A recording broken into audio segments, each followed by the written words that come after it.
사랑합니다. 축복합니다.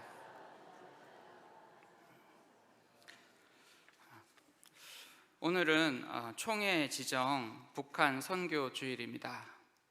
우리에게 있어서 북한은 어떤 나라이며 어떤 민족입니까? 잘 아시는 것처럼 북한은 우리에게 큰 아픔을 주었습니다.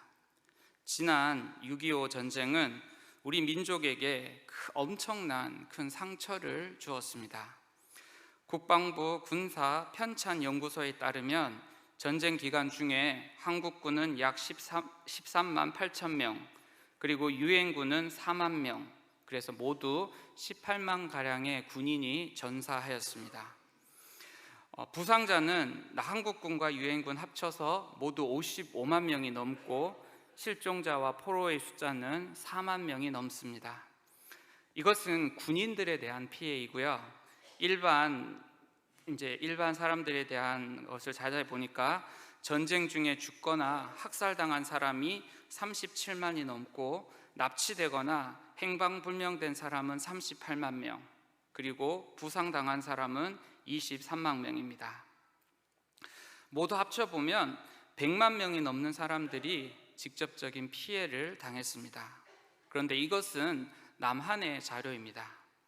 북한이 발표한 자료에 따르면 북한 역시 150만에 가까운 인명의 피해가 있었습니다. 1950년 당시 우리나라 인구가 2천만 명이 조금 넘었다고 합니다. 10명 중에 1명이 전쟁으로 인하여 죽거나 부상을 당하거나 포로가 되었거나 행방불명되었습니다. 그런데 전쟁의 피해는 인명피해로 끝나는 것이 아닙니다. 전쟁으로 인한 피난민이 320만 명, 그리고 전쟁으로 인해 남편이 죽어 미망인이 된 사람이 30만 명, 그리고 전쟁 고아가 10만 명에 이르렀습니다.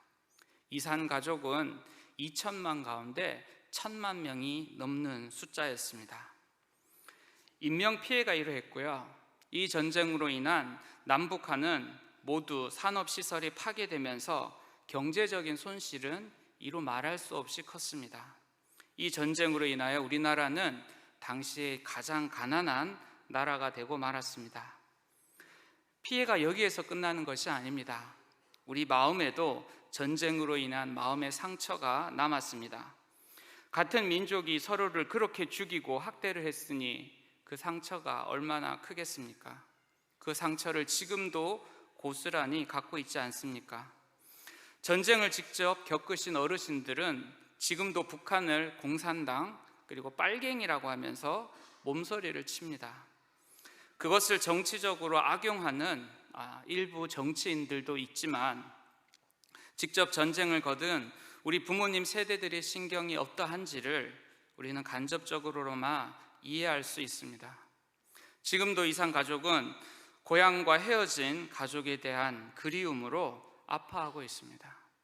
이것으로 전쟁의 아픔이 끝나는 것이냐? 그렇지 않습니다. 북한의 독재 정치와 굶주림에 시달려 목숨을 걸고 탈주한 탈북민이 어느새 20만 명이 넘었습니다. 그리고 그 중에 3만 명이 넘는 사람들이 남한에 들어와 정착을 하였습니다.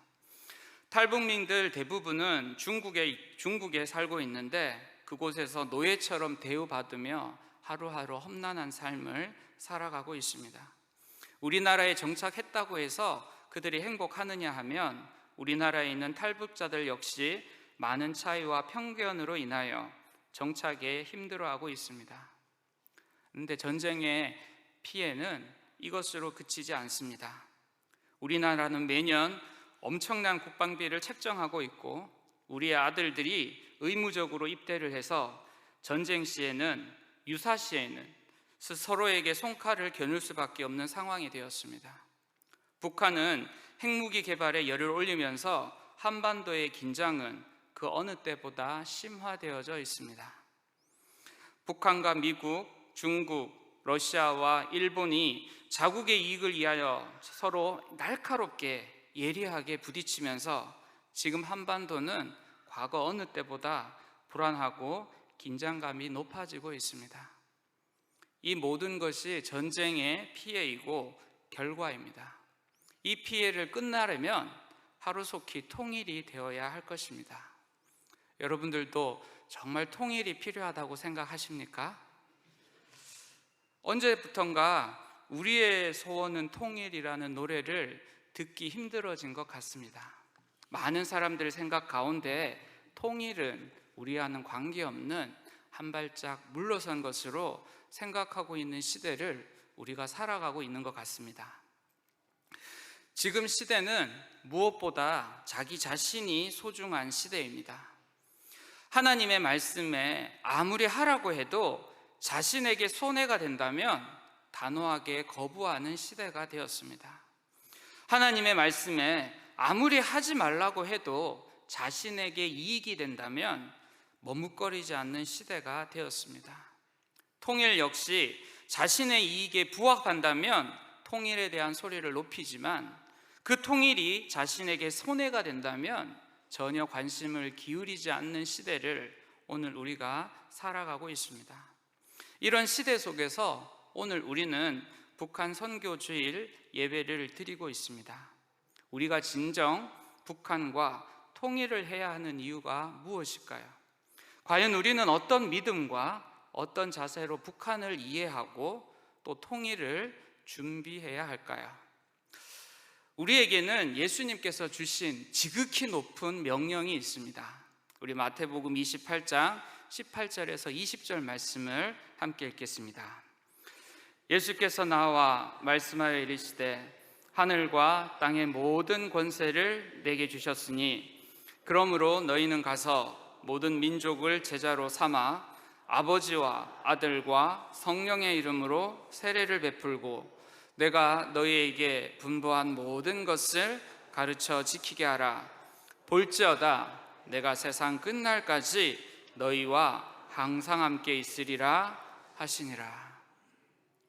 예수님의 이 지상 명령을 수행하기 위해 하나님의 부름을 받은 사람들의 모임이 바로 교회입니다.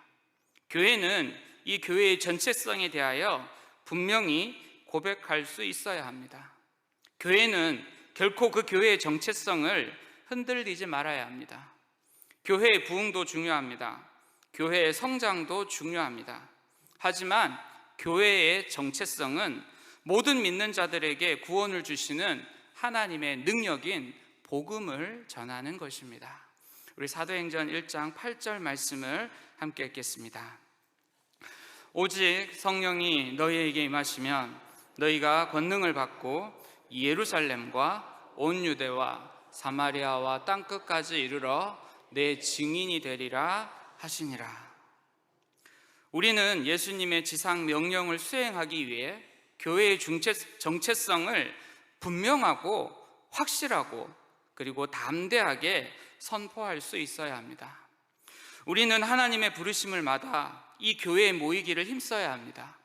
그리고 하나님께서 약속하신 성령님의 임재하심을 기대하고 기다려야 합니다. 하나님의 때를 믿음으로 끝까지 인내해야 합니다. 그리고 마침내 하나님께서 약속하신 그 성령님께서 우리에게 임하시면 우리는 하나님의 권능을 받아 땅끝까지 우리 각자에게 주어진 땅끝으로 나아가 복음을 전해야 합니다. 하지만 우리가 그 사명을 잊고 살아간다면 우리는 하나님의 징계를 반드시 받게 될 것입니다. 이스라엘이 하나님의 은혜를 잊어버리고 자신의 정욕대로 우상을 섬기며 세상 사람들과 똑같이 세상에서 살아갈 때 하나님께서는 세상을 통하여 이스라엘을 징계하셨습니다. 북왕국 이스라엘이 아수르에 망한 것과 남왕국 유다가 바벨론에 망한 것은 하나님께서 그들의 신보다 약해서 그들의 나라를 지켜주지 못한 것이 아닙니다. 오히려 아수르나 바벨론은 하나님을 향한 하나님의 징계의 수단에 불과할 뿐입니다. 하나님께서는 범죄하고 하나님을 배반했지만 여전히 이스라엘을 사랑하고 계십니다. 그래서 이스라엘이 고난 가운데서도 회개하고 돌이키기만 하면 언제든지 이스라엘을 회복시키시며 이스라엘을 통하여 역사하십니다. 이스라엘이 범죄함으로 이스라엘은 나라를 잃었습니다.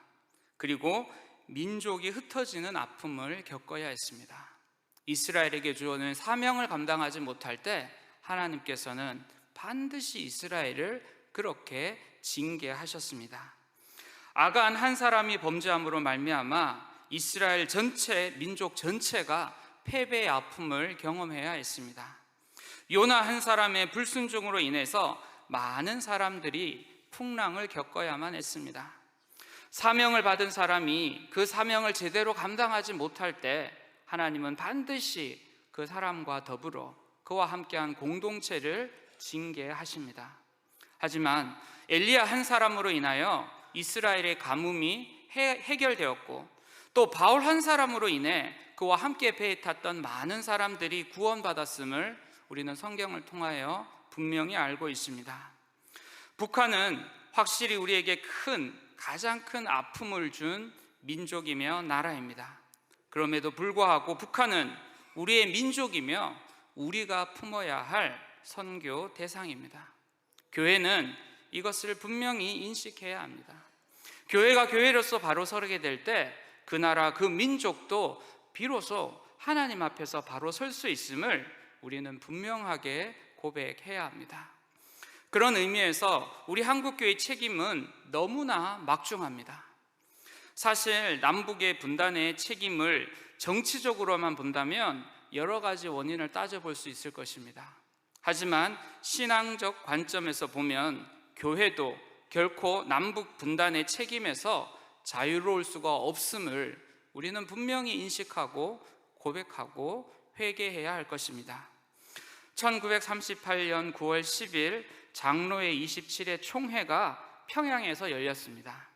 그때 총대가 모여서 모두가 신사참배를 가결했습니다. 그리고 또 한 가지 아주 중요한 것을 결정해야 했는데, 그것은 바로 신사참배를 극구 반대하여 투옥된 주기철 목사님을 파면하기로 결정하였습니다. 감옥에서 이 소식을 들은 주기철 목사님은 크게 통곡했다고 합니다. 자신의 목사직이 파면되어서가 아니라 신사참배를 결의하여 하나님께 큰 범죄를 한 한국 교회를 향하여 통곡하였다고 합니다. 목사님은 통곡하면서 기도했습니다. 내 주 예수 그리스도의 이름이 땅에 떨어지는구나. 평양아, 평양아, 동방의 새 예루살렘아, 하나님의 영광이 이제 내게서 멀어지는구나. 목사님은 그렇게 감옥에서 통곡하며 기도했는데, 이 목사님의 통곡의 기도대로 동방의 예루살렘이라고 했던 평양에 하나님의 영광이 떠나고 말았습니다. 해방과 더불어 공산당이 북한을 점령하면서 곳곳에 있었던 교회당의 십자가가 끌어내려지고 교회당은 공산당의 사무실이 되고 말았습니다. 교회가 바로 서지 못하면 민족은 무너지게 되었습니다. 남한의 교회 역시 교회로서 바로 서지 못했습니다. 해방 전에는 신사참배로 인하여 교단이 갈라지고 싸우더니 이제 해방이 된 이후에는 신학적인 관계로 인하여 보수주의와 진보주의가 갈라져 싸우게 되었습니다. 결국 6.25 전쟁이 일어나기 2달 전인 4월 21일 장로회 교회가 먼저 두 쪽으로 갈라지고 말았습니다. 얼마나 그 당시 총회의 모습이 가관이었는지 경찰들이 나서서 싸움을 말릴 정도로 치욕적인 모습을 한국 교회가 보여주었습니다. 하나님께서 해방을 주셔도 감사하기는커녕 한국 교회는 거룩한 교회 안에서 추잡한 싸움을 일삼고 말았습니다. 교회가 바로 서지 못하면 민족도 바로 서지 못합니다. 교회가 갈라지게 되니 민족 또한 갈라질 수밖에 없었습니다. 오늘 우리 교회도 말씀의 사명 위에 바로 서지 못하면 이 시대, 이 민족 또한 하나님 앞에 바로 서지 못한다는 것을 통감해야 할 것입니다. 그러기 위해서는 우리가 우리 교회에 주신 말씀의 사명을 바로 알아야 합니다. 그리고 그 사명 위에 굳게 서야 합니다. 교회가 말씀의 사명 위에 바로 서면 민족 역시 바로 서게 될 줄 믿습니다. 그렇다면 우리 각자에게 주어진 땅끝은 어디이겠습니까? 우리 각 개인에게 있어서 땅끝은 바로 우리의 가정일 것입니다.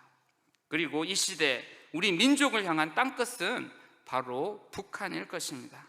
우리는 우리 나라, 우리 민족에게 주시는 하나님의 말씀 위에 굳게 서야 합니다. 북한을 향한 선교의 사명을 다짐하고 북한을 향한 선교의 문을 크게 열어야 할 것입니다. 그런 의미에서 본문은 우리의 가슴을 매우 뜨겁게 합니다. 이 말씀은 하나님께서 에스겔 선지자가 이스라엘에게 하라 하시는 말씀이면서 동시에 이 시대를 향한 예언적인 약속이기도 합니다. 우리 16절 말씀을 함께 읽겠습니다. 인자야, 너는 막대기 하나를 가져다가 그 위에 유다와 그 짝 이스라엘 자손이라 쓰고 또 다른 막대기 하나를 가지고 그 위에 에브라임의 막대기 곧 요셉과 그 짝 이스라엘 온 족속이라 쓰고. 하나님께서 에스겔 선지자에게 막대기 하나를 취해서 그 위에 유다와 그의 짝 이스라엘 자손이라고 쓰라고 하셨습니다. 그리고 다른 막대기 하나를 가지고 그 위에 요셉과 그 짝 이스라엘 온 족속이라고 쓰라고 하셨습니다. 막대기 하나에는 유다, 그리고 다른 막대기에는 에브라임이라고 쓰라고 하신 것입니다. 우리가 잘 아는 것처럼 솔로몬이 죽은 후에 이스라엘은 남왕국과 북왕국으로 갈라지게 되었습니다. 남왕국은 유다, 그리고 북왕국은 이스라엘 혹은 에브라임이나 사마리아로 성경에서 불려지고 있습니다. 하나님께서는 이 에스겔에게 우리나라식으로 말하면 한쪽에는 남한, 그리고 다른 한쪽에는 북한이라고 쓰라고 말씀하신 것입니다. 그리고 그것을 서로 붙여서 하나로 만들라라고 에스겔에게 말씀하셨습니다. 우리 17절을 같이 읽겠습니다. 그 막대기들을 서로 합하여 하나가 되게 하라. 내 손에서 둘이 하나가 되리라. 이 말씀이 우리에게 참 놀라운 도전을 주고 있습니다. 이 말씀의 핵심은 1인칭이 아니라 2인칭에 있습니다.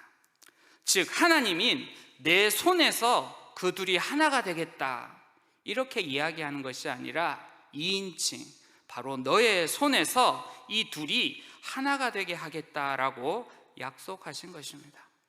이것이 오늘 우리에게 의미하는 것이 무엇입니까?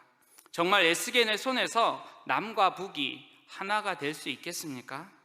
이 말씀은 하나님의 사람들이 남과 북이 하나인 것을 선언하고 기도하면서 흩어진 백성들을 하나로 모으라는 말씀이고, 그러할 때 하나님께서 그 둘이 다시 하나가 되게 해주시겠다는 예언적인 확실의 말씀입니다. 더불어 에스겔에게 이 막대기 둘을 하나로 합치는 것을 보고 사람들이 이것이 무슨 일인지를 물어볼 것이라고 미리 말씀해 주셨습니다. 그때 하나님께서는 이렇게 둘이 하나가 되고 다시는 나누어지지 않는 나라를 만들어 주실 것을 분명히 약속하셨습니다. 그러면서 이스라엘을 통하여, 에스겔을 통하여 이스라엘에게 분명하게 요구하신 것이 있습니다. 우리 23절을 함께 읽겠습니다.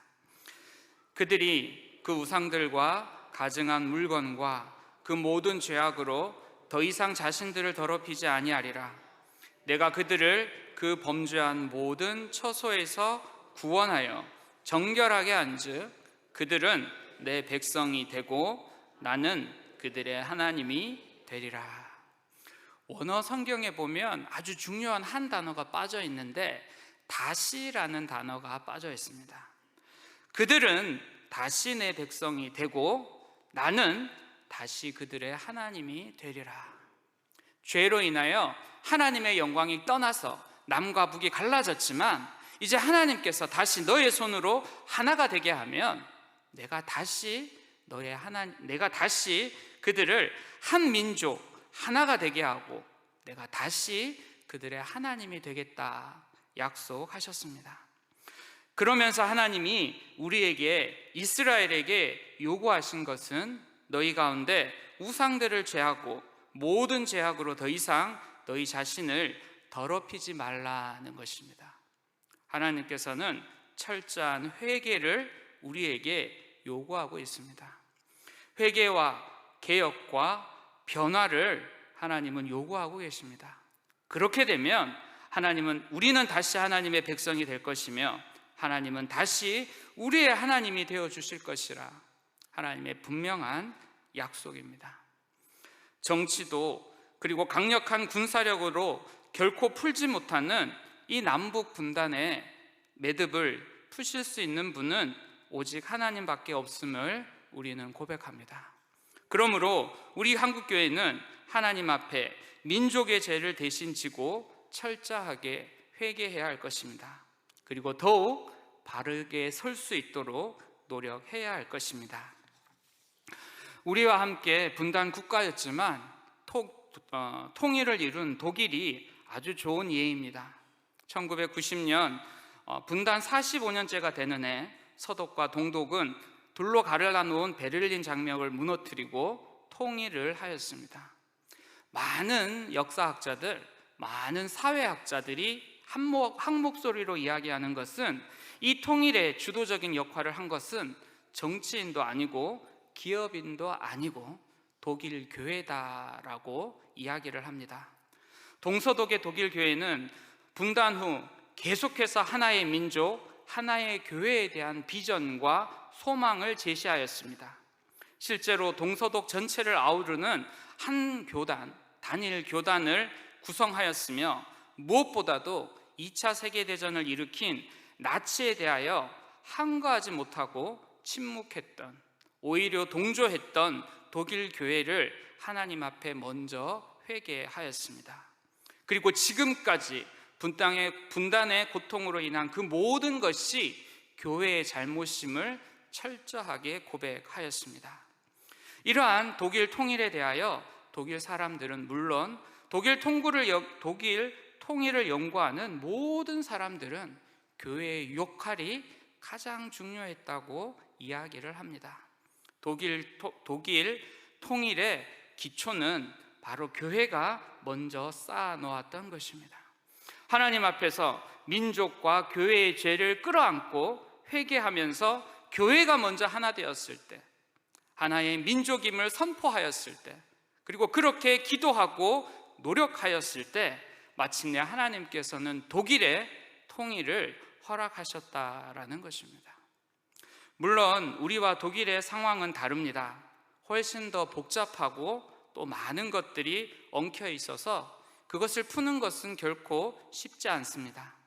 하지만 역사의 주관자이신 하나님을 우리가 믿는다면 독일 교회의 예를 본받아서 우리가 먼저 회개해야 합니다. 먼저 기도해야 합니다.